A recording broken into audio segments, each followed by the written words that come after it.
Bonjour à tous. Aujourd'hui, je vais vous présenter une petite vidéo assez simple pour pouvoir utiliser la visionneuse PDF dans Power Apps. Alors, ça va être très simple aujourd'hui puisque du coup, on va se baser sur une liste SharePoint et on va prendre le contenu des pièces jointes pour le faire afficher dans la visionneuse PDF. Semaine prochaine, du coup, je tease un peu, je ferai une vidéo pour avoir la possibilité de lire les fichiers PDF qui sont dans une bibliothèque de documents. Parce que pour ce faire, il faudra passer par un automate et du coup je vous montrerai comment créer cet automate. Alors tout d'abord, on va regarder comment fonctionne ceci. Dans la partie de gauche, du coup, j'ai créé une galerie basée sur la liste SharePoint où j'ai mes documents PDF. Et lorsque je vais cliquer sur un document, celui-ci va se charger sur la partie droite et on voit le document. Alors pour le coup, ça c'est des exemples, ils sont très basiques. On va pouvoir en ajouter, donc pour le coup j'ai ajouté ce petit bouton, cette petite icône plus sur la droite, je vais cliquer et ça m'ouvre un formulaire. Le formulaire est basé sur la liste que on voit déjà sur la gauche et j'ai mis en place un principe où directement le nom du fichier va se mettre en place quand je vais en sélectionner un. Donc je choisis un fichier, pour le coup je vais prendre ce type de fichier et on verra la semaine prochaine comment il a été créé. On récupère bien la partie en fait du départ sans le point PDF et lorsque je vais enregistrer, automatiquement il est ajouté à la liste. Ce qui fait qu'à partir de là, quand je vais cliquer ici, je vais pouvoir lire le document et du coup on voit notre fichier PDF. Assez basique, mais voilà. On va ajouter un autre document, plus, joindre un fichier, je choisis, donc pour le coup j'ai les coloriages que j'ai fait pour ma fille, du coup on va faire hop là, on va enregistrer, et automatiquement ce dernier va être enregistré dans la liste SharePoint. Une fois que c'est enregistré dans la liste SharePoint, on se retrouve à l'avoir dans notre galerie. Alors j'ai une petite latence, j'espère que ça va pas durer trop longtemps, c'est bon. Hop là, je clique, donc normalement ça va vite, mais j'ai quelques petits problèmes réseau depuis 2-3 jours, et voilà, le document s'affiche automatiquement dans notre visionneuse. Alors pour ce faire, créer une galerie. Donc si vous ne savez pas créer une galerie, je vous invite à aller voir une vidéo sur les galeries que j'ai faites, qui vous permettra de voir comment on paramètre une galerie et ainsi de suite. Là, tout bêtement, j'ai juste mis la liste des documents. On pourrait déjà s'amuser à le mettre en ordre alphabétique. Voilà, donc on va faire un sort by columns, que vous connaissez déjà si vous suivez certaines de mes vidéos. Et on va dire la liste en question, point virgule, la colonne qu'on veut filtrer. Donc là, dans mon cas, c'est title. Hop là, et je veux la mettre en position ascending. Ah mince, il m'a mis add ascending. Voilà, ascending. Et ce qui fait que du coup, je vais avoir mes documents qui vont être rangés dans l'ordre alphabétique. Si on voulait le contraire, bien sûr, vous mettez descending. Je vais avoir paramétré du coup un petit bouton pour pouvoir sélectionner mon document.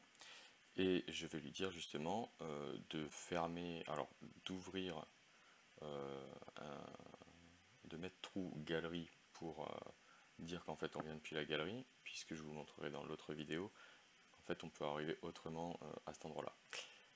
Et j'ai utilisé aussi une variable pour que si jamais j'avais le formulaire ouvert pour la création en fait, enfin pour l'ajout d'un PDF dans cette liste, ben ça le ferme pour arriver sur la visionneuse. Donc vform, quand il est à false, je vois le document PDF, quand il est à true, j'ai le formulaire par-dessus. Tout ça c'est basique, c'est très bête. Hein. Donc je clique, ça fait ça. Maintenant, la visionneuse. La visionneuse, en fait, elle est basée sur ce que l'on voit, donc la galerie 5.1. Et pour que ça fonctionne, vu qu'on est dans l'élément pièce jointe et que, enfin, dans la colonne pièce jointe, que la colonne pièce jointe est une colonne qui peut être une table, et bien il va falloir lui dire quel élément on veut prendre. Donc, ce que j'ai fait, c'est que je lui dis que je veux prendre le premier élément de pièce jointe. Et bien sûr, on va choisir le point value, qui va nous donner en fait toute une adresse et qui permet de récupérer le document. Si maintenant on va voir dans la création du formulaire ce que j'ai fait au préalable en fait, hop là, je vais juste cliquer là, voilà, j'ai bloqué en fait le contenu de la pièce jointe, donc ici le nombre maximal à 1. Et il n'y a que dans le cas où en fait je viendrai à supprimer l'élément que j'ai ajouté parce que je me suis trompé de pièce jointe, en fait je vais le mettre à 2 et je vais vous expliquer pourquoi. Si ce dernier, donc je vais le remettre à 1 et on va faire le petit truc ensemble, et bien on va être bloqué quand on va avoir un document en place et qu'on voudrait le remplacer. Donc on va faire la manip ensemble, hop là, je fais joindre un fichier, je choisis par exemple le même que tout à l'heure, voilà, mais je ne veux pas celui-là. Donc je vais décocher et il me l'a enlevé. Bon, bah, c'est très bien, mais pour le coup on ne va pas être embêté. Ah oui, non, en fait c'est ça, c'est si j'en avais ajouté un et que je voudrais le remplacer. Donc pour le coup j'ai pas fait la possibilité de remplacer dans mon schéma là, mais on aurait pu, bah, du coup, pourquoi pas le faire maintenant ensemble, comme ça vous verrez pourquoi j'ai fait ça. Mais en gros, si je clique sur un élément ici pour le modifier ou pour remplacer le fichier PDF, puisque du coup je veux supprimer cette entrée là, en gros il faudra rentrer dans la partie des galeries en modifiant le document. Donc on pourrait faire ça, on va faire tout bêtement une insertion d'un petit crayon, hop là, ce petit crayon je vais le mettre sur la partie ici, on va en remettre comme ça ira. Par contre ce qu'on va faire pour qu'il soit pas trop gros, on va lui mettre 20, non, on va mettre 40, comme ça, on va faire ce petit peut-être, peut-être qu'on le voit bien quand on est, et on va lui mettre une couleur, on va mettre une petite couleur, comme ça ce sera sympa, hop là, et bien, on va mettre le saut orange, voilà. Ce qui fait que du coup, quand je suis là, j'ai bien mon bouton ici, indépendamment du bouton d'à côté, je ne sais pas si vous voyez, on est légèrement en surbrillance, quand je passe ici aussi, très bien. Donc ce bouton là ici, on va lui mettre une variable pour justement faire les modifications. Donc on va utiliser update context, hop là j'ai oublié les deux petits points, virgule, sinon ça ne marchera pas. On va faire un petit update context, hop là, et on va reprendre en fait des variables qu'on avait tout à l'heure. Donc la vform parce qu'on veut que le formulaire apparaisse. Donc dans le cas où il ne serait pas à true, il faudrait qu'il passe à true. Et en plus de ça, on va donner une variable vmode, je vais l'appeler, pour le mode dans lequel va être le formulaire. Et on va lui dire true. Donc quand le mode sera true, ce sera pour être en modification. Quand le mode sera false, ce sera pour être en création. Du coup, une fois qu'on va voir ça, ce qu'il faut faire, c'est sur la partie formulaire ici, il va falloir régler tout ça. Donc j'aurais pu aller dans le mode par défaut, mais défaut mode ça marche pareil. Et ici lui dire if v mode, je l'ai écrit comme ça, égale true. Alors je suis pas obligé de mettre égale true, j'avoue que je l'ai mis, c'est comme vous voulez, vous pouvez mettre true, vous pouvez mettre juste vmode. Quand on met vmode, il prend en considération que s'il est à true, il fonctionne. S'il n'est pas à true, et bien il prend la partie secondaire de la formule. Point edit. Et sinon, forme new. Ok, et quand on est comme ça, il faut aussi lui donner un item. Donc, hop là, if vmode true, et bien là on va lui dire de récupérer galerie 5.1.selected. Voilà. Donc, à partir de là, si je clique là, je ferme bien mon formulaire. Je clique là, je l'ai en mode nouveau. Je ferme là. Ah, d'ailleurs, on va faire ça parce que pour le coup, on pourrait se retrouver coincé. Si on clique sur plus, il va falloir ici aussi rajouter vmode de .false automatiquement, sinon ça posera un problème. Et à partir de là, je clique ici je suis en mode modifier, je clique ici, je suis en mode nouveau. Donc on va rebasculer en mode modifié pour justement je vous montre ce qui se passe. C'est que si je fais ça, et bien là je ne peux plus ajouter de pièce jointe. D'accord? Je ne peux plus modifier en fait mon élément pour que je puisse enregistrer un nouveau document à sa place. C'est un peu dommage, ça bloque les choses, donc on va faire la chose avec un autre document pour voir, ce sera la même chose, on va être bloqué. Pour éviter ce blocage, donc on va revenir sur cette partie ici, et on va mettre cette partie là. Et ce que j'ai fait sur la partie en fait de la carte pièce jointe, dans la partie Remove File, c'est-à-dire que quand on va cliquer sur Remove File, je lui dis NBPJ True. D'ailleurs, on va faire ça parce que si jamais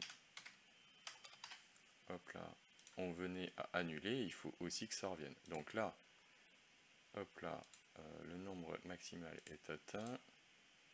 En même temps, NBJ, je l'ai pas mis à trou. Donc, on va recommencer. Hop là, je fais ça. On peut joindre un fichier. À partir de là, j'ajoute un nouveau fichier. Donc, on peut choisir celui qu'on veut. On va mettre un château. Ouvrir. Automatiquement, il va charger le document. Voilà. On le voit bien ici, on est au nombre maximal, donc on ne pourra pas rajouter, et quand je vais faire enregistrer, du coup il va aller enlever le fichier qui était PDF gratuit, il va rajouter le fichier coloriage magique gratuit, lettres, château, enfin bon voilà, et on va voir dans la partie de gauche, donc dans la galerie que l'on a à gauche, ce document apparaître. Donc là, coloriage magique gratuit, lettres, château arrive en premier, et on le voit en plus directement. Donc la manipulation est intéressante. Et c'est surtout que dès que je vais avoir le besoin de le faire, pour que ma visionneuse PDF fonctionne toujours, vu qu'elle est basée sur le premier élément que j'ai dans la liste, enfin dans la galerie, forcément c'est bloquant. Alors après, je ne vous empêche pas d'utiliser la colonne pièce jointe et de mettre plusieurs éléments.